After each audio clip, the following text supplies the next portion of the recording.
আচ্ছা,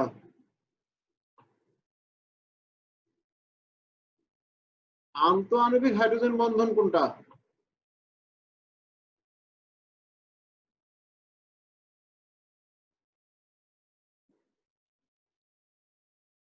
মনে করো এখানে আছে কি নাইট্রো মূলক আর এখানে আছে ওএইচ মূলক। আচ্ছা, এইখানে এই এই হাইড্রোজেন আর এই অক্সিজেনের মধ্যে কি বন্ধন হতে পারে পাশাপাশি এই দুটো গ্রুপের মধ্যে?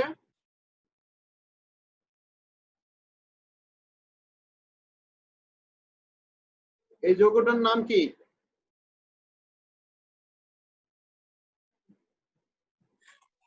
মেটা নাইট্রোফেনল।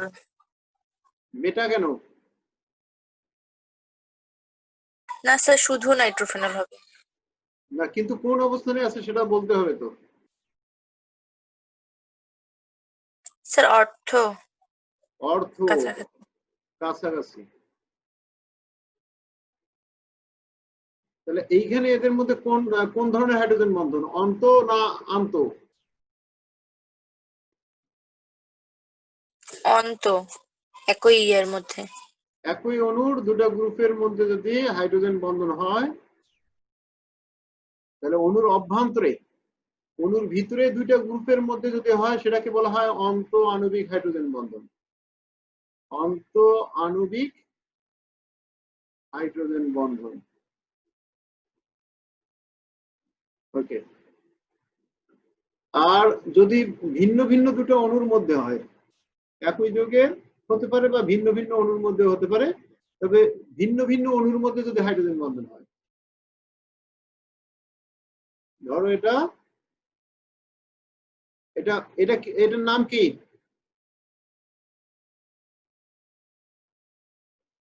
এটার নাম কি হবে? প্যারাম নাইট্রোফেনল। প্যারা নাইট্রোফিনল। তা মনে করো এখানে আরেকটা নাইট্রো গ্রুপ আছে,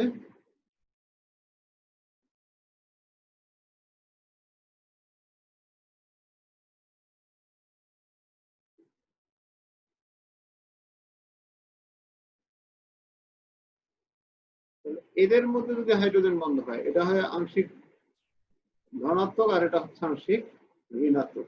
এই হাইড্রোজেন বন্ধনকে কি বলবো আমরা? এটাকে বলবো আন্তঃআণবিক হাইড্রোজেন বন্ধন। আন্তঃআণবিক হাইড্রোজেন বন্ধন।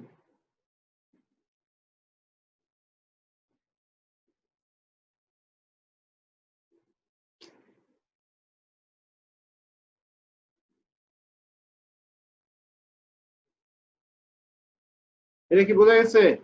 ইন্টার, এটা হচ্ছে ইন্টার মলিকুলার, ইন্টার মলিকুলার। আর এটা কি? ইন্ট্রামলিকুলার। হুম,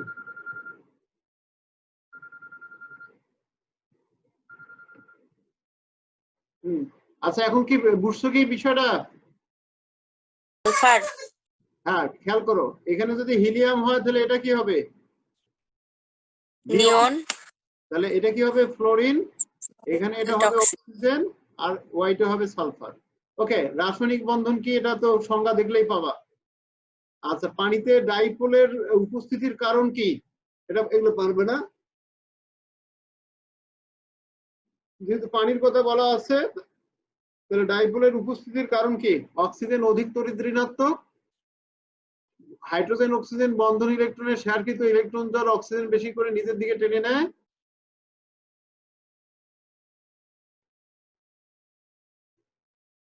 টেনে নেওয়ার পর কি হবে? অক্সিজেন আংশিক ঋণাত্মক আর হাইড্রোজেন আংশিক ধনাত্মক। তাহলে তড়িৎ ঋণাত্মকতার পার্থক্যের কারণে অক্সিজেন হাইড্রোজেন বন্ধন ইলেকট্রন অক্সিজেন নিজের দিকে বেশি করে টেনে নেওয়ার কারণে অক্সিজেন আংশিক ঋণাত্মক চার্জ প্রাপ্ত হয় আর হাইড্রোজেন আংশিক ধনাত্মক চার্জ প্রাপ্ত হয়। এটা তো পারবা, তাই না? মৌলটা নিজেদের মধ্যে যৌগ গঠনে কোন ধরনের বন্ধন গঠন করে? তাহলে অক্সিজেন আর সালফার নিজেদের মধ্যে কোন ধরনের বন্ধন গঠন করবে?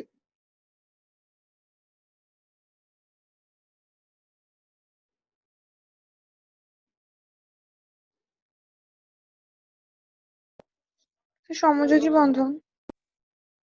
সমযোজী বন্ধন। তাহলে সালফার অক্সিজেনের মধ্যে দ্বিবন্ধন, সালফার অক্সিজেনের মধ্যে দ্বিবন্ধন। তাহলে চিত্র সহ বর্ণনা করো। এটা কোন ধরনের চিত্র দিবা তোমরা? এখন নাইট্রোজেনের মতো অরবিটাল এমনিতে ডায়াগ্রাম চিত্র দেওয়ার দরকার নাই, তোমরা এখানে সংকর অরবিটাল চিত্র দিবা। কি দিবা? সংকর অরবিটাল চিত্র। অরবিটাল চিত্র। তবে সাধারণত এখন তোমাদের একটা বিষয় বলছি যে তোমাদের এখানে কি না, এখানে সালফারের কোন সংকরীকরণ বলো তো? সালফারের কোন সংকরীকরণ?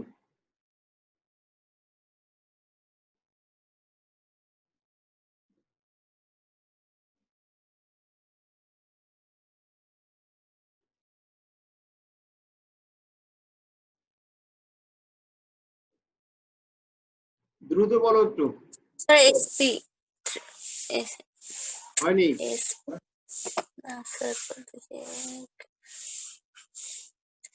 Sir sp2। sp2 খেয়াল করো, আবার ভালো করে খেয়াল করো। x ইকুয়াল কি half into x plus C, E plus C ছিল না সূত্র? মাইনাস বি প্লাস এ এরকম ছিল স্যার না? আমার শোনা যাচ্ছে না ঠিক মতো। কেন? অন্যদের শোনা যাচ্ছে? অন্যদের কি শোনা যাচ্ছে? স্যার আমার তো শোনা যাচ্ছে। স্যার আমার তো একটু কাটে কাটে আসতেছে। নেটওয়ার্কের সমস্যা আছে। আচ্ছা যাই হোক, এখানে খেয়াল করো, ই হচ্ছে কেন্দ্রীয় পরমাণু সালফারের যোজনী স্তরে ইলেকট্রন সংখ্যা। সালফারের যোজনী স্তরে ইলেকট্রন আছে কয়টা? 6টা। যোগ কার্বন, কার্বনের হচ্ছে সরি সি হচ্ছে একযোজী পরমাণু সংখ্যা, তাহলে কেন্দ্রীয় পরমাণুর সাথে একযোজী পরমাণু 0। বি হচ্ছে ধনাত্মক চার্জ সংখ্যা, ধনাত্মক চার্জ সংখ্যা এখানে 0। আর এ হচ্ছে ঋণাত্মক চার্জ সংখ্যা, এটাও 0। চার্জ নিরপেক্ষ পরমাণুর ক্ষেত্রে আমরা এ বি 0 লিখে এটা সূত্র এভাবে ক্লোজ করতে পারি যে চার্জ নিরপেক্ষ পরমাণুর অণুর ক্ষেত্রে x ইকুয়াল হাফ ই প্লাস সি। তাহলে এখানে সি হচ্ছে একযোজী পরমাণু সংখ্যা আর ই হচ্ছে কি?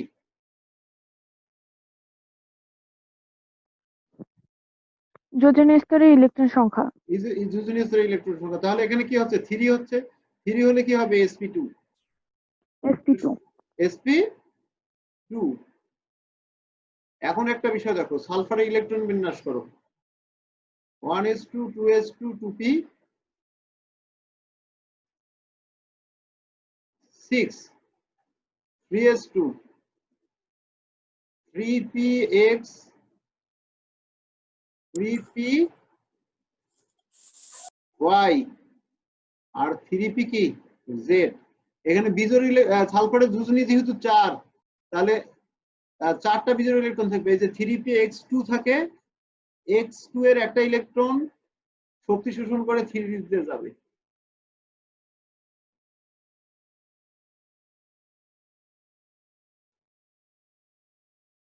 আচ্ছা এখানে যাবে, তাহলে কি হবে? sp3d। তাহলে এখানে ওই যে আবার পাই বন্ধন যে দুটো আছে, দুটো পাই বন্ধনের জন্য দুটো বাদ যাবে না? জি জি স্যার। তাহলে অসংকৃত অবস্থায় থাকবে দুটা অরবিটাল। তাহলে এই দুটো বাদ দিলে কোন সংকরীকরণ? sp2। এটা কি বুঝছো তোমরা? জি স্যার। এখন এখানে প্রশ্ন হচ্ছে, যদি ডি অরবিটাল পাই বন্ধন গঠনে অংশগ্রহণ করে তখন কি তার সংকর অরবিটাল চিত্র তোমাদের প্রয়োজন আছে? ডি অরবিটাল যদি পাই বন্ধন গঠনে অংশগ্রহণ করে, এটা মাথায় রাখবা, শুধুমাত্র পি অরবিটাল দ্বারা পাই বন্ধন গঠন তোমাদের সিলেবাসভুক্ত। পি অরবিটাল কি বন্ধন? পাই বন্ধন। পাই বন্ধন গঠন করলে, পাই বন্ধন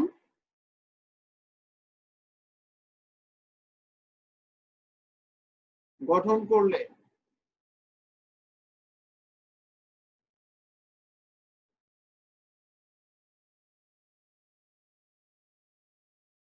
পাই বন্ধন গঠন করলে তার কি লাগবে? অরবিটাল চিত্র লাগবে। তাহলে এই ডি অরবিটাল পাই বন্ধন গঠন করছে এরকম অরবিটাল চিত্র তোমাদের সিলেবাস যুক্ত না, তোমাদের বইয়েও দেয়া নাই। তাহলে এটা তো অরবিটাল চিত্র তোমরা অঙ্কন করতে পারবে না। তখন বুঝবা যে এটা তোমাদের পরীক্ষাতেও আসবে না, এটা কখনো পরীক্ষায় আসবেও না। কথা কি বুঝছো? যে জি এটা স্যার। কিন্তু পরীক্ষা আসে নাই। তবে এক্ষেত্রে তোমরা যেহেতু শঙ্কর অরবিটাল চিত্র তোমাদের এটা নাই, তখন তোমরা কি করবা? ওই যে ডায়াগ্রাম চিত্র এমনিতে দিবা। অরবিটালের শক্তি স্তর দ্বারা যে চিত্র আছে সেই চিত্র দিবা। প্রথম শক্তি স্তরে 2টা ইলেকট্রন, তারপরে শক্তি স্তরে 8টা ইলেকট্রন, তারপরে শক্তি স্তরে কি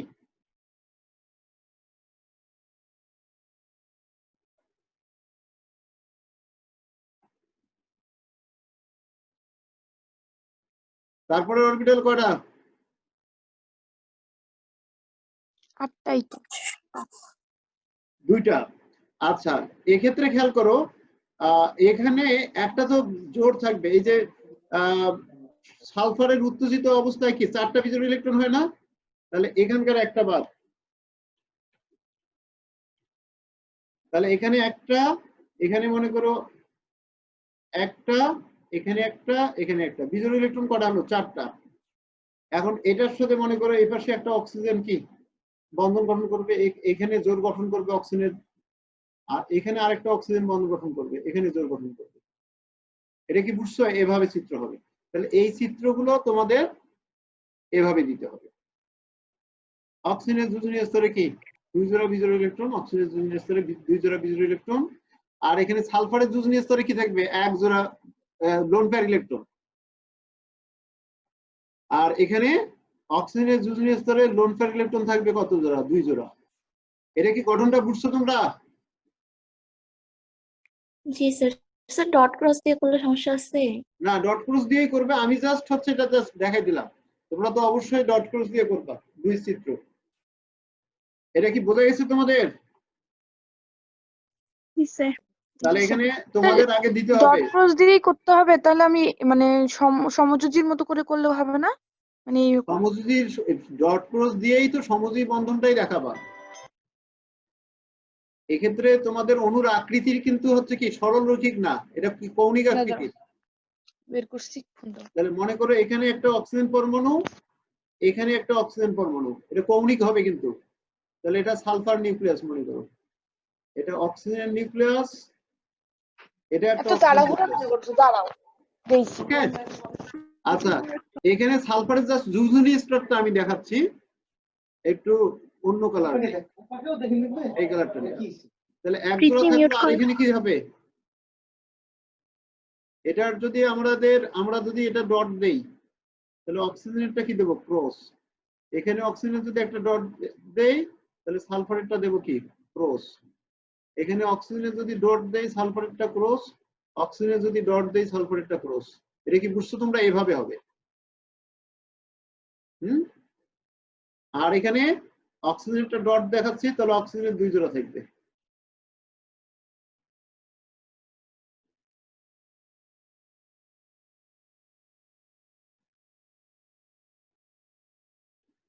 এটা বোঝা গেছে? জি স্যার। স্যার আমি বলতেছিলাম যে আমরা হচ্ছে ক্লাস 10 এ হচ্ছে ডায়াফ্রাম না করে যে হচ্ছে ডট ক্রস দিয়ে শুধু যে করা যায় যেটা, আরেকটা ওটা আছে, হ্যাঁ বলছিলাম। বুঝছি আর কি, লুইস চিত্র। সালফারেরটা মনে করো 6টা ইলেকট্রন, এর মধ্যে কি এটা লুইস চিত্রটা কিন্তু এই পাশ দিয়ে হবে, একটা দুইটা, এখানে একটা দুইটা। আর অক্সিজেন মনে করো এভাবে দিতে পারো, এটা অক্সিজেন পরমাণু, এটা অক্সিজেন পরমাণু। তাহলে অক্সিজেন যদি ক্রস দাও, 1 জোড়া 2 জোড়া, তাহলে ওই অক্সিজেনের ক্রস ক্রস 1 জোড়া, এই পাশে 1 জোড়া দিতে পারো। এটা কি বুঝছো? তাহলে এই যে ডট আর ক্রস মিলে একটা বন্ধন, আর এই ডট ক্রস মিলে একটা বন্ধন, এই ডট ক্রস মিলে একটা বন্ধন, এই ডট ক্রস মিলে আরেকটা বন্ধন। এটা কি বোঝা গেছে? জি স্যার। এটাও দিতে পারো। ওকে, সমস্যা নেই। তো এখানে প্রথমেই কি দিবা, কোন ধরনের বন্ধন গঠন করে, এই কি লিখবা, প্রথমে কি লিখবা সেটা বলো একজন। প্রথমে লিখবো উদ্দীপকের এক্স মৌলটি হচ্ছে অক্সিজেন এবং ওয়াই মৌলটি সালফার। না, পরিচয় দিব না? পরিচয়টা হচ্ছে তোমার দ্বিতীয় স্টেপ। উদ্দীপকের আলোচনা হচ্ছে অনুধাবন লেভেলের আলোচনা। অনুধাবন আগে না জ্ঞান আগে? জ্ঞান। তাহলে আগে কি দেবা, এখানে কোন বন্ধন, কোন ধরনের বন্ধন গঠিত হবে সেই বন্ধনের সংজ্ঞা দাও। কোন বন্ধন? সমযোজী বন্ধন। তাহলে সমযোজী বন্ধনের সংজ্ঞা দাও। তাহলে আমরা জানি দুটি অধাতুর পরমাণু পরস্পরের সাথে ইলেকট্রন শেয়ারের মাধ্যমে যে বন্ধন গঠন করে তাকে সমযোজী বন্ধন বলে। এটা কি জ্ঞান? সমযোজী বন্ধনের সংজ্ঞাটা কি জ্ঞান, এটা কি বুঝছো? আর জি স্যার। উদ্দীপকের আলোচনা সব সময় কি, অনুধাবন লেভেলটা হচ্ছে উদ্দীপকের আলোচনা, আর জ্ঞানটা সবসময় কি বই থেকে না, জি বই স্যার। থেকে সরাসরি। আচ্ছা, তাহলে এখন বলবো যে তোমাদের এটা উদ্দীপক থেকে, যে উদ্দীপকের এক্স মৌলটি হচ্ছে অক্সিজেন এবং ওয়াই মৌলটি হচ্ছে কি সালফার। অক্সিজেন এবং সালফার উভয়ে অধাতু হওয়ার কারণে এরা পরস্পর ইলেকট্রন শেয়ার করে সমযোজী বন্ধন গঠন করবে। তাহলে আমাদের জ্ঞান হলো, আর জ্ঞানের আঙ্গিকে উদ্দীপক থেকে অনুধাবন হলো। এখন কি বুঝছো স্তরগুলো? আর স্যার তারপরে কি চিত্রটা দিব নাকি তারপরে ব্যাখ্যা সবার লাস্টে চিত্র? না, তারপরে চিত্র দিবা, শেষ। এখানে আর নতুন কি ব্যাখ্যা দিবা? জি স্যার, এটা তো গ। তাহলে গয়ে কি প্রয়োগ, যে কাজটা করবা প্রয়োগে কত মার্ক? এই কতে 1 মার্ক, 1 মার্ক। খতে 1 মার্ক, আর প্রয়োগে 1 মার্ক। তাহলে 1 মার্কের জন্য তোমরা কত লাইন লিখতে চাও এখানে?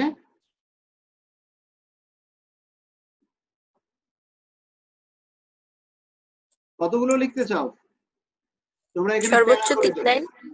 সর্বোচ্চ 3, 4, 5 লাইন হতে পারে, এর বেশি না। তো তোমাদের বিষয়টা বলে দেই, যদি তোমরা এভাবে জ্ঞান অনুধাবন প্রয়োগ এভাবে লিখো, লেখা খুব ছোট হয়ে যায় আর বিষয়ের উপস্থাপন সহজ হয়ে যায়। বিষয়ের উপস্থাপন সহজ হয়ে যাবে। এটা কি বুঝছো তোমরা? মানে স্যার আমরা কি জি স্যার। অনুধাবন লিখে ক্লোন দিয়ে লিখবো নাকি যেভাবে তোমরা লিখছি প্যারা বুঝলাম? করবা, মনে করো তোমরা ক্লোন দেওয়ার কিছু দরকার নেই। মনে করো তোমাদের হচ্ছে একটা প্যারা করলা, সমযোজী বন্ধন কাকে বলে এটা লিখে ফেললা। তাহলে মনে করো একটা প্যারা হলো, একটু গ্যাপ রাখবা, তারপর কি দিবা, যে উদ্দীপকের এই মৌলগুলো, তারপর একটা ইয়া লিখলা যেদের মধ্যে সমযোজী বন্ধন গঠিত হয়, শেষ। তাহলে জ্ঞান অনুধাবন, তারপর আর একটু গ্যাপ রেখে কি প্রয়োগ লিখবা, যে অক্সিজেন তার যোজনী স্তরের দুটি বিজোড় ইলেকট্রন সালফারের যোজনী স্তরের দুটি বিজোড় ইলেকট্রনের সাথে শেয়ার করে অক্সিজেন সালফার দ্বিবন্ধন গঠন করে। অপর অক্সিজেন সালফার অক্সিজেন পরমাণু ওই সালফারের সাথে একইভাবে একটি দ্বিবন্ধন গঠন করে, শেষ। তারপর চিত্রটা দিয়ে দিলে শেষ। এখানে আর কিছু ব্যাখ্যার দরকার আছে কি?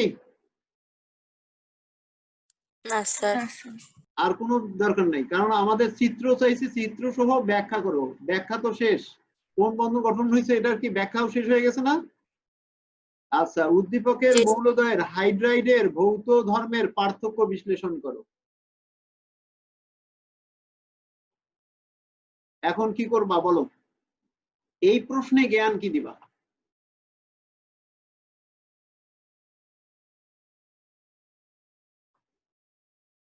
হাইড্রাইট কাকে বলে? রাইট।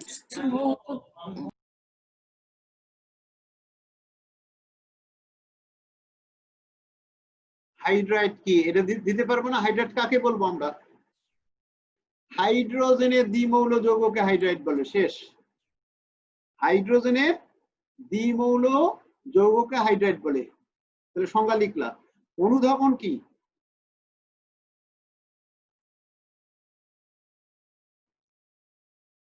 তাহলে এখানে জ্ঞানগুলো তোমরা আমরা জানি দিয়ে শুরু করতে পারো, যে আমরা জানি হাইড্রোজেনের দ্বিমৌল যৌগকে হাইড্রাইড বলে। উদ্দীপকের মৌল দুটি আবার লিখবা, অক্সিজেন এবং সালফার। তাহলে অক্সিজেনের সাথে হাইড্রোজেন যে দ্বিমৌল যৌগ গঠন করে তাকে অক্সিজেনের হাইড্রাইড বলে, আর সালফার হাইড্রোজেনের সাথে যে দ্বিমৌল যৌগ গঠন করে তাকে সালফারের হাইড্রাইড বলবো। তাহলে অক্সিজেনের হাইড্রাইড হচ্ছে কি পানি, আর সালফারের হাইড্রাইড হচ্ছে H2S। এটা কি বুঝছো?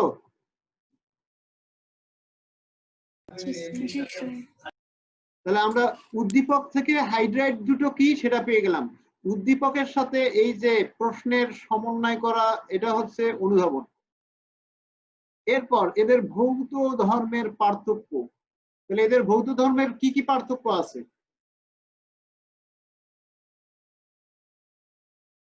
স্যার পানি তরল আর H2S কঠিন। তাহলে পানি সাধারণ অবস্থায় তরল কেন, আর H2S গ্যাসীয় কেন?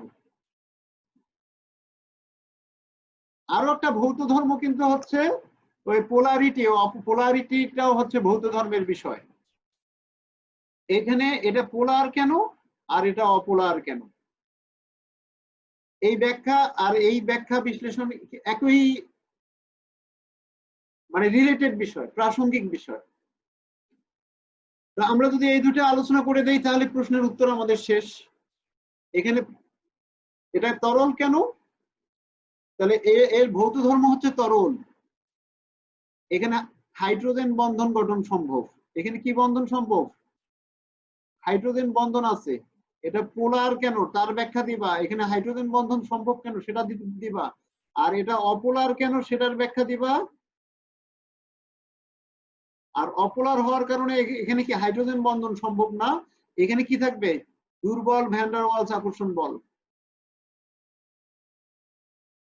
এই প্রশ্নের উত্তর কি এখন বোঝা গেছে? এই বিষয়গুলো আলোচনা করে দিলেই শেষ। তাহলে এখানে হাইড্রাইটের আলোচনা করার পর আমরা যে ভৌত ধর্মের পার্থক্যের যৌক্তিক কারণগুলো উপস্থাপন করব, সেটা পোলারিটি দ্বারা ব্যাখ্যা করব, হাইড্রোজেন বন্ধন এবং ভ্যান ডার ওয়ালস আকর্ষণ বল। এগুলোকে রিলেটেড করে নিলেই তাহলেই কি উত্তরটা রাইট হবে। বোঝা গেছে? স্যার ওকে, 2 নম্বর প্রশ্নটা বলো। আচ্ছা, মৃৎক্ষার ধাতু কাকে বলে? পৃথি বলো বা উপমা বলো, মৃৎক্ষার ধাতু কাকে বলে? পর্যায় সারণী 2 নং পর্যায়ের মৌলগুলোকে হয় নাই। 2 নং গ্রুপের মৌল। 2 নং গ্রুপ পর্যায় তো না, 2 নং পর্যায় হচ্ছে এটা, আর 2 নং গ্রুপ হচ্ছে এটা। তাহলে 2 নং গ্রুপের এগুলো সবাই ধাতু। তাহলে 2 নং গ্রুপের ধাতু সমূহকে মৃৎক্ষার ধাতু বলে। কেন বলে? যে মাটিতে এদের যৌগগুলো ক্ষারীয় যৌগগুলো পাওয়া যায় বলে এদেরকে কি বলা হয়? মৃৎক্ষার ধাতু বলা হয়। শেষ। আচ্ছা, অক্সিজেন অণুতে পাই বন্ধন আছে, ব্যাখ্যা করো। অক্সিজেন অণুতে পাই বন্ধন আছে, তাহলে কিভাবে ব্যাখ্যা করব? 2টা অক্সিজেন পরমাণু পরস্পরের সাথে যুক্ত থাকবে, তাহলে এরা দ্বিবন্ধনের মাধ্যমে যুক্ত থাকে। তাহলে এই সমযোজী দ্বিবন্ধনের একটা হচ্ছে সিগমা বন্ধন, আরেকটা কি পাই বন্ধন। তাহলে এখানে পাই বন্ধনের যে বিষয়টা, যে অক্সিজেন সিগমা বন্ধন গঠনের পর অক্সিজেনের পিওয়াই মনে করে সিগমা বন্ধন গঠন করলো। তাহলে অক্সিজেনের পিজেড আরেকটা অক্সিজেনের পিজেড, এরা পরস্পর কি সমান্তরাল থাকলো। তাহলে বিজোড় ইলেকট্রন বিশিষ্ট এই পি অরবিটাল দুটো, মনে করো PZ1 আর PZ1, এরা সমান্তরাল অবস্থায় থাকার কারণে এরা আর মুখোমুখি অধিক্রমণ করতে পারে না, তখন তারা পাশাপাশি অধিক্রমণ করে পাই বন্ধন গঠন করে। এটা বোঝা গেছে তো? আচ্ছা, বি মৌলের আয়নটিকে কিভাবে শনাক্ত করব? তার মানে এটা আগের অধ্যায়ের সাথে রিলেটেড। বি মৌলের আয়নটার নাম বলো।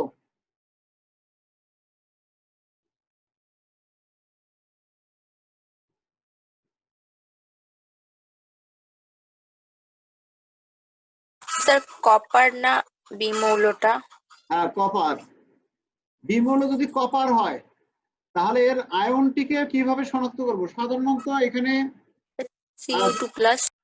যদি Bu2+ দিত তাহলে আরো ভালো হইতো, কারণ বি মৌলের তো দুটো আয়ন আছে, copper 1+ আর copper 2+। তো সাধারণত অধিকাংশ যৌগে copper 2+ হিসেবে থাকে, copper 2+ হিসেবে থাকে। অল্প কিছু যৌগ আছে যেখানে copper 1+ থাকে। তাহলে copper 2+ আয়ন শনাক্তকরণের একটা উপায় বলো দেখি, নিঝুম অথবা মালিহা বলো।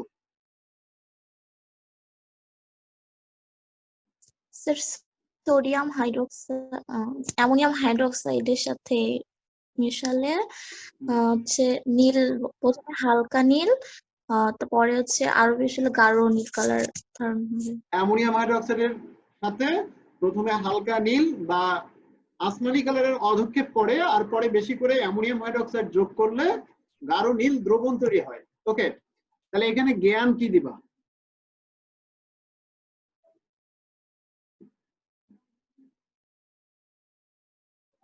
এখানে জ্ঞান কি দিবা বলো?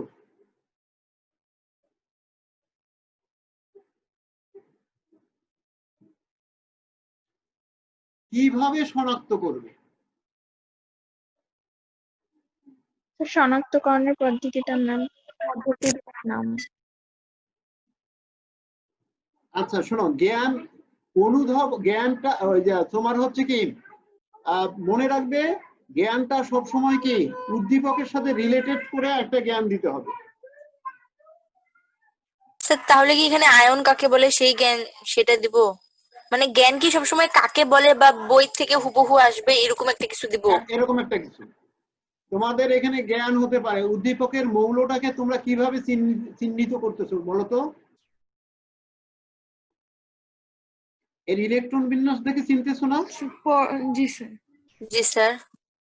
তাহলে যে উদ্দীপকের মৌলটা কোন মৌল? কপার না?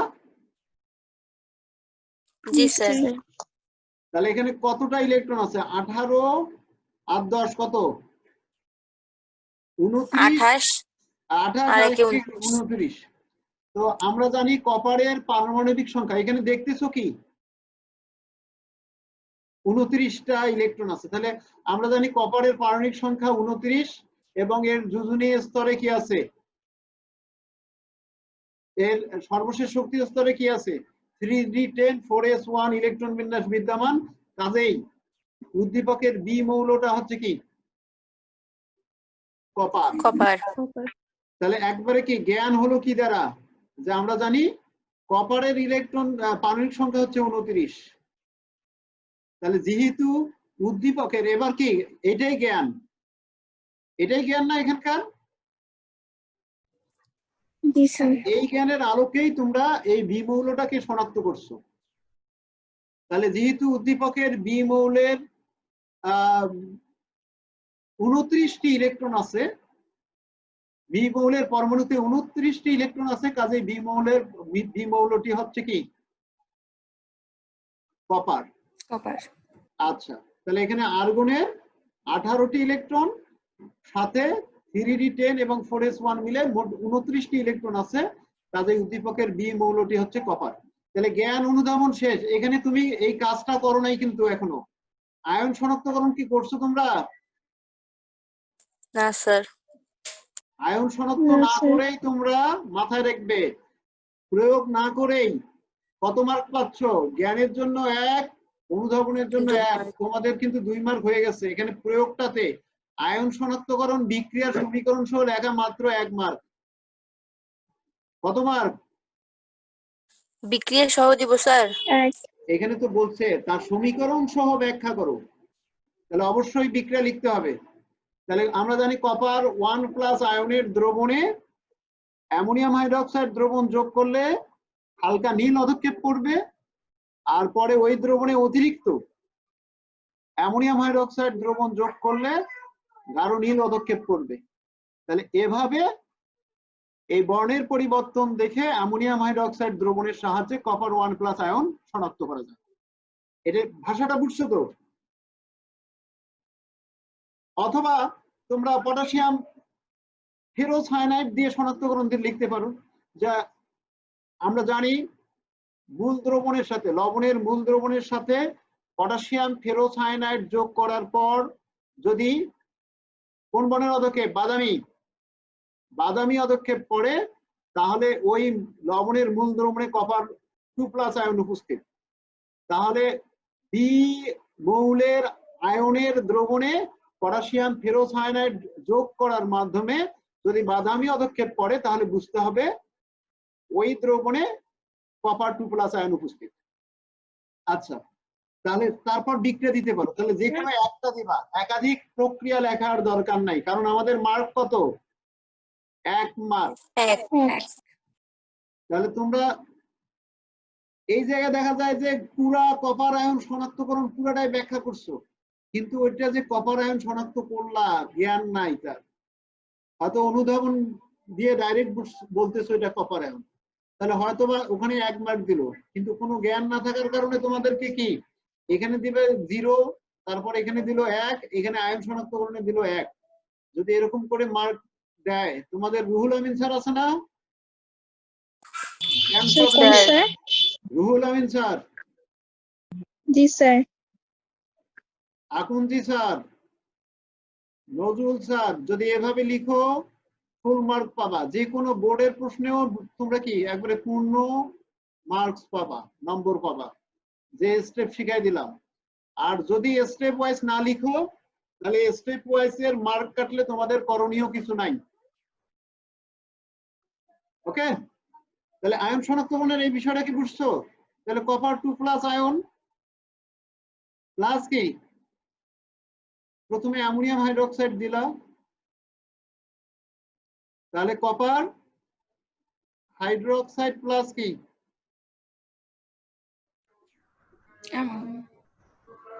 অ্যামোনিয়াম। এটার পাশে লিখো অধক্ষেপ, আর নিচে লিখে রাখলে কি হালকা নীল বা আসমানি। তারপরে বিক্রিয়াটা লিখে দিলা copper hydroxide plus ammonium hydroxide, 4 ammonium hydroxide. কি তৈরি হবে? Tetraammine copper hydroxide, copper 2 hydroxide. আচ্ছা, এটার কি একুয়াস দাও, এটা জলীয় দ্রবণ তৈরি হবে, প্লাস কি 4 অণু পানি। ওকে, তাহলে এটা হচ্ছে গাঢ় নীল দ্রবণ। তাহলে এই যে এতগুলো লিখলা, এইগুলাতে কিন্তু 1 মার্ক। তাহলে এইখানে ভুল করলে এই 1 মার্ক যাবে। যে কোনো বিক্রিয়াতেই। 2 এর ঘ কি বলছে? আচ্ছা, 2 এর ঘয়ে জ্ঞান কি বলো?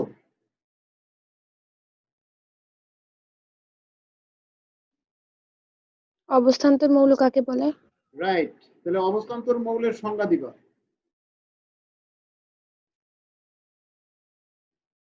তাহলে অবস্থান্তর মৌলের মনে করো সংজ্ঞা দিলা। আমরা জানি যে সকল ডি ব্লক মৌলের স্থায়ী আয়নে আংশিক পূর্ণ ডি অরবিটাল বিদ্যমান তাদেরকে অবস্থান্তর মৌল বলে। এখন এখানে এ মৌল আর বি মৌল, এ মৌলটা কি মৌল বলো? স্ক্যান্ডিয়াম। আর বি মৌল তো কপার। তাহলে স্ক্যান্ডিয়ামের একটাই স্থায়ী আয়ন আছে, সেটা স্ক্যান্ডিয়াম কি আছে 3+, আর কপারের দুটা আয়ন সংখ্যা আছে, কপার 1+ আর কি কপার 2+। তাহলে এই ক্ষেত্রে স্ক্যান্ডিয়ামের স্থায়ী আয়নে দেখা যায় যে কি দ্বিতীয় স্তরে ফাঁকা ডি অরবিটাল থাকে, 4s-ও ফাঁকা হয়ে যায় 3টে ইলেকট্রন ত্যাগ করার পর। আর কপার 1+ এর ক্ষেত্রে দেখা যায় যে কি 3d10 হয়, আর 2+ এর ক্ষেত্রে কি হবে 3d9 4s0। ওকে, তো এখানে আবার বলছে যে পরিবর্তনশীল জারণ সংখ্যা প্রদর্শন করে। কোনটা পরিবর্তনশীল জারণ সংখ্যা প্রদর্শন করে? কপার। কপার। আবার জটিল যৌগ গঠন করে কোনটা? স্ক্যান্ডিয়াম। তাহলে কপারেই জটিল যৌগ গঠন করে, স্ক্যান্ডিয়াম জটিল যৌগ গঠন করে না।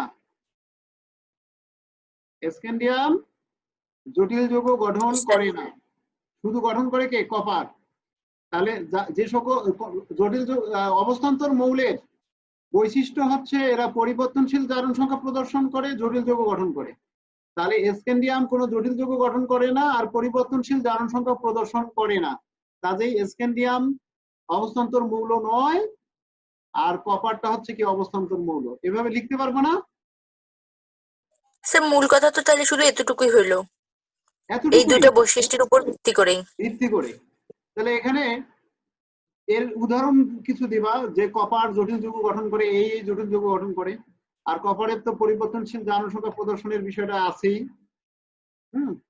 কিন্তু স্ক্যান্ডিয়াম পরিবর্তনশীল জারণ সংখ্যা, অর্থাৎ স্ক্যান্ডিয়ামের শুধু 3+ আয়নেই বর্তমান, কখনো 1+ আয়নের কোনো যৌগ হয় না, বা স্ক্যান্ডিয়াম 2+ আয়নেরও কোনো যৌগ হয় না। তার মানে পরিবর্তনশীল জারণ সংখ্যা প্রদর্শন করে না। আরেকটা বিষয় হচ্ছে জটিল যৌগ। তাহলে জটিল যৌগ গঠন করে কে? কপার। স্ক্যান্ডিয়াম জটিল যৌগ গঠন করে না। সাধারণত জটিল যৌগ গঠন যারা করে তাদের বৈশিষ্ট্য কি? চার্জ ঘনত্ব বেশি থাকবে। চার্জ ঘনত্ব কি থাকবে? বেশি থাকবে। তাহলে আর আয়নের আকার কি হবে? ছোট। আয়নের আকার কি হবে? ছোট। তাহলে পর্যায় সারণীর বাম থেকে ডানে গেলে স্ক্যান্ডিয়ামের আকার কিন্তু বড়, আর কপারের আকার কি হবে? ছোট না? ছোট। জি স্যার। তাহলে ছোট হওয়ার কারণে এর চার্জ ঘনত্ব বেশি। চার্জ ঘনত্ব বেশি, আকার ছোট। তাহলে এই কপার কি করতে পারে? লিগ্যান্ডের লোন পেয়ার ইলেকট্রন শেয়ার করে তার ফাঁকা অরবিটালের মাধ্যমে সন্নিবেশ বন্ধন গঠন করে এবং জটিল যৌগ গঠন করে। সন্নিবেশ বন্ধন গঠন না হলে তো জটিল যৌগ গঠন হবে না। আর স্ক্যান্ডিয়ামের আকার বড় হওয়ার কারণে চার্জ ঘনত্ব তুলনামূলকভাবে কম থাকে, যার কারণে এ লিগ্যান্ডের লোন পেয়ার ইলেকট্রন শেয়ার করে সন্নিবেশ বন্ধন গঠন করে না, যদিও এর দুই স্তরে কি ফাঁকা অরবিটাল আছে। ফাঁকা অরবিটাল আছে না? কিন্তু আকার বড়, চার্জ ঘনত্ব কম। যেমন ক্যালসিয়াম আয়ন, এটা জটিল আয়ন গঠন করে না কেন? পটাশিয়াম আয়ন জটিল আয়ন গঠন করে না কেন? এদের এই দিক থেকে এদিকে যতই যাচ্ছে আকার বড়। আকার বড় এদের। হচ্ছে। তাহলে এই পাশের মৌলগুলোর আকার বড় থাকার কারণে এদের কি চার্জ ঘনত্ব কম হয়। বোঝা গেছে কি? জি স্যার। আচ্ছা, এই বিষয়গুলো তুলে ধরবে। আচ্ছা, উদ্দীপক 3টা দেখো কি বলছে। X y z. তাহলে এইটা হচ্ছে 4র্থ অধ্যায়ের প্রশ্ন। অটো প্রভাবক কি? এটা 4র্থ অধ্যায়ে পাবা তোমরা। আর শিক্ষা পরীক্ষা কারো HCl ব্যবহার করা হয় কেন? এটা কি 2য় অধ্যায়ের প্রশ্ন। আর এটা যেহেতু বোর্ডের প্রশ্ন, বোর্ডের প্রশ্ন খেয়াল করো বিভিন্ন অধ্যায় থেকে মিক্সড আসে। একটা অধ্যায়ের একবারে কি কোশ্চেন, মানে মৌলিক কোশ্চেন হয় না, সব কোশ্চেন বিভিন্ন অধ্যায় মিলে হয়। এখানে কি বলছে? H3+ আয়নের দ্রবণে একটি শনাক্তকরণ পরীক্ষার সমীকরণ সহ। তাহলে আগের মতোই। তাহলে H3+ কি? Aluminium ion. Aluminium ion. তাহলে শনাক্তকরণ পরীক্ষা বিক্রিয়া সহ লিখতে হবে। তাহলে এক্স যে অ্যালুমিনিয়াম, এটাকে আমরা কিভাবে চিনবো? পারমাণবিক সংখ্যা দ্বারা। পারমাণবিক সংখ্যা দ্বারা। তাহলে আমরা জানি অ্যালুমিনিয়াম ধাতুর পারমাণবিক সংখ্যা হচ্ছে 13। তাহলে উদ্দীপকের এক্স মৌলের পারমাণবিক সংখ্যা 13, কারণ এক্স মৌলটি হচ্ছে অ্যালুমিনিয়াম। তাহলে জ্ঞান অনুধাবন শেষ। এখন H3+ হচ্ছে অ্যালুমিনিয়াম 3+, এই আয়নটা শনাক্তকরণের বিক্রিয়া আর পরীক্ষাটা লিখে দিব, শেষ। আচ্ছা, এখানে বলছে উদ্দীপকের তাহলে আমি সেক্ষেত্রে যদি এই যে দ্রবণটি শনাক্তকরণের পরীক্ষাটা নাও দিতে পারি, তাও আমি 2 মার্ক পাবো? অবশ্যই 2 মার্ক। শোনো, তোমাদের আমি জাস্ট একটা বিষয় বলে দেই। তোমাদের 50 মার্কসের মধ্যে জ্ঞান অনুধাবন কত মার্কস বলো তো?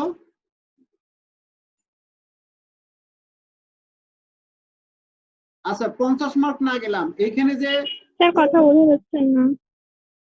বোঝা 5 × 35 মার্কই তো তাহলে জ্ঞান আর অনুধাবনই যাচ্ছে। রাইট, এই তো। তার মানে কি কটা কি জ্ঞান না? জি স্যার। 1 মার্ক হচ্ছে জ্ঞান। কতে কি আছে? 1 মার্ক জ্ঞান, 1 মার্ক অনুধাবন। কতে কি আছে? 1 মার্ক জ্ঞান, 1 মার্ক অনুধাবন আর 1 মার্ক প্রয়োগ। ঘতে জ্ঞান, অনুধাবন, প্রয়োগ আর হচ্ছে উচ্চতর উচ্চতর দক্ষতা। দক্ষতা। শেষে একটা সিদ্ধান্ত নিয়ে আসা, শেষের যে একটা সিদ্ধান্ত দিবা, সংশ্লেষণ করবা, বা একটা সংশ্লেষণ থেকে কি বিশ্লেষণ, বিশ্লেষণ থেকে কি সংশ্লেষণমূলক প্রশ্ন, এটা হচ্ছে কি উচ্চতর দক্ষতার প্রশ্ন, তাই না? তাহলে এই যে তুমি জ্ঞান, অনুধাবন, প্রয়োগ সবগুলো মিলে একটা সিদ্ধান্তে আসতে পারলে, সিদ্ধান্তটাকে প্রমাণিত করতে পারলে, যুক্তি দেখাতে পারলে এখানকার 1 মার্ক। এটা হচ্ছে 1 মার্ক ওইটার জন্য। অথবা একটা সিদ্ধান্ত দেয়া আছে, সিদ্ধান্তটাকে প্রমাণ করলে বা বিশ্লেষণ করলে এটার জন্য 1 মার্ক। বিষয়টা কি বুঝছো? তাহলে এখানে আমাদের খেয়াল করো, 10 মার্কসের মধ্যে জ্ঞান কয় মার্কস? 4 মার্কস। 4 মার্ক। অনুধাবন কয় মার্কস? 3 মার্ক। 3 মার্কস। প্রয়োগ কয় মার্কস? 1। 2 2। আর উচ্চতর দক্ষতা 1 মার্কস। তাহলে তোমাদের 50 মার্কসের মধ্যে উচ্চতর দক্ষতা হচ্ছে কি 1 মার্কস, 5 মার্ক। 5 5 মার্ক। মার্কস মানে কি 10%। তাহলে এই যে 10 মার্কস হচ্ছে 10% মার্কস হচ্ছে কি উচ্চতর দক্ষতা। 20% যদি এটা শতকরায় পরিণত করো, 20% হচ্ছে কি প্রয়োগ, 30% হচ্ছে কি অনুধাবন, 40% হচ্ছে জ্ঞান। এজন্য আমি তোমাদেরকে যখন পড়াইছি বারবার বলছি ওই স্যার যে আমার 4টা এখানে জিনিস। কথা কেটে কেটে আসতেছে। নেটওয়ার্কের সমস্যা। আচ্ছা আবার বলতেছি, তাহলে 40 মার্কস হচ্ছে কি জ্ঞানমূলক। তাহলে ওই যে 5টা জিনিস মুখস্থ করতে বলছি না, 4টা সংজ্ঞা, সংকেত, সূত্র, সমীকরণ আর গুরুত্বপূর্ণ যে মানগুলো বলছি, এইগুলা মুখস্থ করতে পারলে তোমাদের এই যে 35 মার্কস, 50-এর মধ্যে 35 মার্কস এমনিতেই পেয়ে যাবা, পাবা না? জি স্যার। তাহলে এই যে বাকি যে 20% মার্কস আছে, অর্থাৎ 50-এর মধ্যে কত? 5 দুগুণা 10 মার্কস হচ্ছে কি প্রয়োগ। এখন তোমরা যদি 5টা প্রশ্নের মধ্যে যদি 4টাও রাইট হয়, তাহলে 4 দুগুণা 8 মার্ক পাবা। কত মার্কস? তাহলে 35 আর 8 কত হয়? 43। 43। আচ্ছা ধরো 5টা উচ্চতর দক্ষতার মধ্যে 3টা হলো, 43 আর 3 কত হয়? 46। তোমরা যদি এভাবে চিন্তা করো, A+ মার্কস পাওয়া, আমি বরাবরই স্টুডেন্টদের A+ মার্ক নিয়ে চিন্তা করি না। আমি কখনোই স্টুডেন্টদের A+ মার্কস নিয়ে চিন্তা করি না। চিন্তা করি কি নিয়ে? এই 5টা জিনিস নিয়ে। সব সময় এই 5টা জিনিসের উপর আমি গুরুত্ব দিই, কারণ এই 5টা জিনিসের উপর তোমাদের অ্যাডমিশন টেস্ট হবে। অ্যাডমিশন টেস্টটা কি এই 5টা জিনিসের উপর। বোঝা গেছে কি? জি এই স্যার। 5টা জিনিস মনে রাখতে হবে। আচ্ছা, আর এমসিকিউ মনে করো আছে 20 মার্ক, 25 মার্কস। এমসিকিউরও একই অনুপাত, 40% জ্ঞান, 30% কি অনুধাবন, 20% প্রয়োগ, আর 10% কি উচ্চতর দক্ষতা। উচ্চতর দক্ষতা। আচ্ছা 40%, 25-এর মধ্যে 40 হয় কত? তাহলে 20-এর 20-এর মধ্যে হয় 5, তাহলে 10 মার্কস। 5.5। তার মানে 10 মার্কস হচ্ছে কি জ্ঞান। জ্ঞান। আচ্ছা তাহলে 30% করতে গেলে 10-এর, তাহলে ধরো যে 7টার মতো কি হবে? 7টার মতো কি হবে অনুধাবন, 5টার মতো হতে পারে তোমার কি প্রয়োগ, আর 2-3টা হবে কি, 2টা বা 3টা হবে কি উচ্চতর দক্ষতা।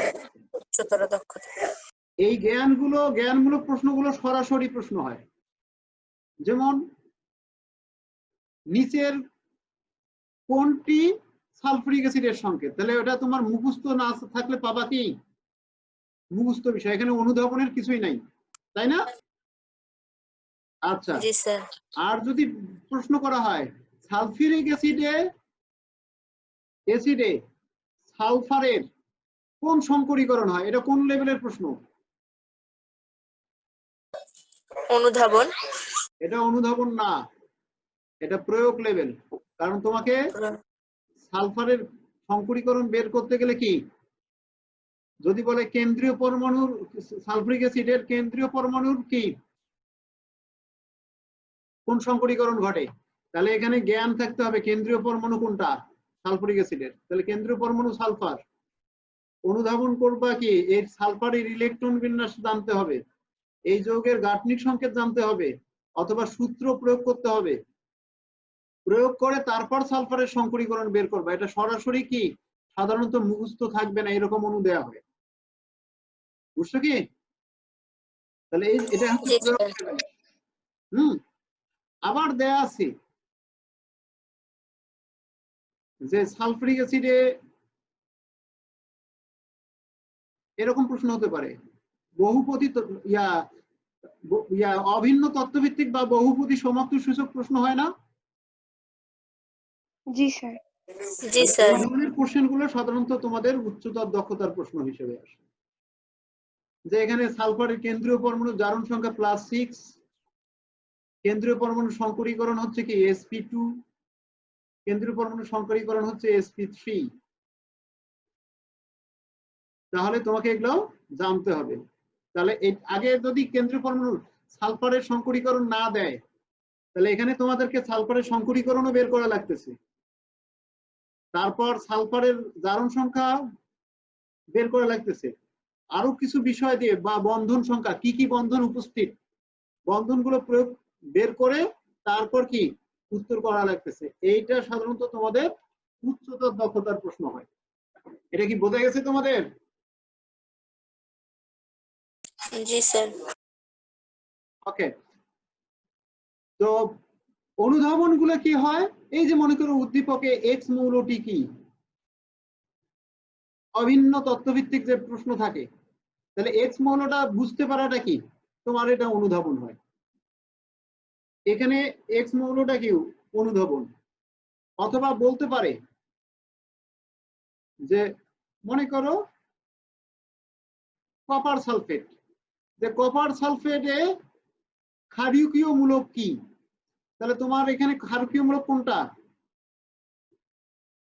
কপার 2+। তাহলে কপার 2+, এটা ক্ষারকীয় মূলক। এখানে ক্ষারকীয় মূলক সংজ্ঞা লাগতেছে, সরাসরি বলা হচ্ছে না যে কপারটা কি ক্ষারকীয় মূলক। তার মানে এটা কি সংজ্ঞা জানতে হবে, তারপর বলতে হবে এটা। তাহলে একটা জ্ঞানের আলোকে এটা বের করতে হয়, যার কারণে এটা হবে কি অনুধাবন লেভেল। তার মানে জ্ঞান থেকে সরাসরি যদি কি একটা জিনিস খুঁজে পাওয়া যায় জ্ঞান প্রয়োগ করে, তাহলে সেটা কি হয় অনুধাবন। আর সরাসরি যদি জ্ঞানের বিষয়টায় আসে সেটা হচ্ছে কি জ্ঞানমূলক প্রশ্ন। বোঝা গেছে? বলতে পারে নিচের কোনটি পোলার যৌগ, এন্ড পোলার যৌগের মধ্যে মনে করো দেয়া আছে কি hydrogen bromide, hydrogen iodide, hydrogen chloride, আর মনে করো দেয়া আছে H2S। তাহলে পোলার যৌগ কোনটা এদের? একটা জ্ঞান থাকলে সরাসরি বের করতে পারবা যে এটা পোলার যৌগ, হাইড্রোক্লোরিক অ্যাসিড পোলার যৌগ, মুখস্থর বিষয়। আর অথবা কি করতে হবে, এই মৌলগুলো তড়িৎ ঋণাত্মকতার পার্থক্য দ্বারা বের করতে হবে। বিষয়টা কি বুঝছো? তাহলে তড়িৎ ঋণাত্মকতার পার্থক্য যদি 0.5 থেকে বেশি হয় তাহলে পোলার, আর 0.5 থেকে কম হলে কি অপোলার। আচ্ছা, তাহলে ওই যে জ্ঞানের আলোকে খুঁজে বের করার পর যেটা পাওয়া যায় সেটা হচ্ছে কি অনুধাবন। ওকে, এখানে খেয়াল করো 3 নাম্বার, ওয়াই ও জেড মৌলের ক্লোরাইড যৌগদ্বয়ের আয়নিক বৈশিষ্ট্যের তারতম্য। ওয়াই হচ্ছে কোন মৌল বলো তো? ক্যালসিয়াম। ক্যালসিয়াম। আর জেড কোন মৌল? জিঙ্ক। জিঙ্ক। এখানে বলে দিছে যে এদের ক্লোরাইড যৌগ, তাহলে ক্যালসিয়াম ক্লোরাইড আর জিঙ্ক ক্লোরাইড। ক্যালসিয়াম ক্লোরাইড আর জিঙ্ক ক্লোরাইড এর আয়নিক বৈশিষ্ট্য কি একই রকম, না এদের মধ্যে তারতম্য আছে? কোনটা অধিক আয়নিক, কোনটা কম আয়নিক, এরকম আছে না? জি স্যার। জি স্যার। কোনটা বেশি ionic? Calcium chloride. Calcium. Zinc chloride কম আয়নিক কেন? পর্যায় সারণীর ক্যালসিয়াম পোলার আয়নের কারণে। আচ্ছা, প্রথমে বলো এখানে জ্ঞান কি? আয়নিক। স্যার আয়নিক যৌগ কাকে বলে সেটা। তোমাদের জ্ঞান এটাও হতে পারে, পারমাণবিক সংখ্যা দিয়ে বলতে পারো, কারণ উদ্দীপকটাই আগে বুঝতে পারা, যে জ্ঞানটা প্রয়োগ করবা সেটাই জ্ঞান। উদ্দীপক বুঝতে পারার জন্য যে জ্ঞানটা প্রয়োগ করবা সেটাই জ্ঞান। তাহলে আমরা জানি পারমাণবিক সংখ্যা 20 হচ্ছে ক্যালসিয়ামের, কাজে ওয়াই মৌলটা হচ্ছে ক্যালসিয়াম, আর পারমাণবিক সংখ্যা 30 হচ্ছে জিঙ্কের, কাজে জেড হচ্ছে কি? জিঙ্ক। জিঙ্ক। আচ্ছা, এখন আসো, জ্ঞান আর অনুধাবন শেষ, এখন এখানে প্রয়োগ কি? কোন বিষয়টার প্রয়োগ করব আমরা? আয়নিক যৌগের বৈশিষ্ট্যের তারতম্য, এটা কোন জ্ঞান প্রয়োগ করে পাওয়া যায়? স্যার পারমাণবিক সংখ্যা ওই যে পর্যায় সারণীর বাম থেকে ডানে। হচ্ছে না। আয়নিক বৈশিষ্ট্যের তুলনামূলক, এই যে তোমাদেরকে বলা হয়েছিল ফেরাস অক্সাইড আর ফেরিক অক্সাইড কোনটা বেশি আয়নিক, সেটা কি দ্বারা পাওয়া যাবে? এখানে তার পর্যায় সারণীর কোনো বিষয় নাই, আছে কি? ফেরাস অক্সাইড আর ফেরিক অক্সাইড কোনটা বেশি আয়নিক?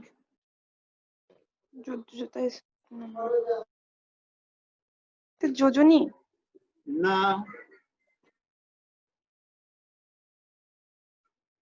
কি দ্বারা পাবা এটা? তাড়াতাড়ি বলো, ফাজানের নিয়ম। আয়নিক বৈশিষ্ট্যের তারতম্যের বিষয়টা আমরা ব্যাখ্যা করব কি দ্বারা? ফাজানের নীতি। ফাজানের। মনে পড়ছে? একটা আয়নিক যৌগের সাথে আরেকটা আয়নিক যৌগের বৈশিষ্ট্যের তুলনাগুলো করব ফাজানের নীতি দ্বারা। আমরা জানি যে আয়নিক যৌগে ক্যাটায়ন দ্বারা ক্যাটায়নের অ্যানায়নের চার্জ পোলারায়ন। আকার এগুলা দিয়ে। হ্যাঁ, রাইট। তাহলে আগে পোলারায়ন, যে আয়নিক ফাজানের নীতিটা কি ওটা লিখে দিতে পারো। যে আয়নিক যৌগের ক্যাটায়ন দ্বারা অ্যানায়নের পোলারায়ন বেশি হয় তার আয়নিক বৈশিষ্ট্য হ্রাস পায়, আর যে আয়নিক যৌগে পোলারায়ন কম হয় তার আয়নিক বৈশিষ্ট্য বেশি, সমযোজী বৈশিষ্ট্য কম। এটা ফাজানের নীতি না? আর পোলারায়ন নির্ভর করে কি? ক্যাটায়নের চার্জ, ক্যাটায়নের আকার, অ্যানায়নের চার্জ, অ্যানায়নের আকার, আর ক্যাটায়নের যোজনী স্তরে D10 উপস্থিত থাকা, এগুলোর উপর নির্ভর করে। তাহলে এখানে ক্যাটায়ন হচ্ছে কি? আয়রন 2+, ক্যাটায়ন হচ্ছে আয়রন 3+, আর অ্যানায়ন হচ্ছে অক্সাইড, অ্যানায়ন হচ্ছে অক্সাইড। তাহলে অ্যানায়নের চার্জ আর আকার একই। তাহলে বিষয়টা নির্ভর করবে কার উপর? ক্যাটায়নের চার্জ আর আকারের উপর। তাহলে এখানে ক্যাটায়নের চার্জ বেশি,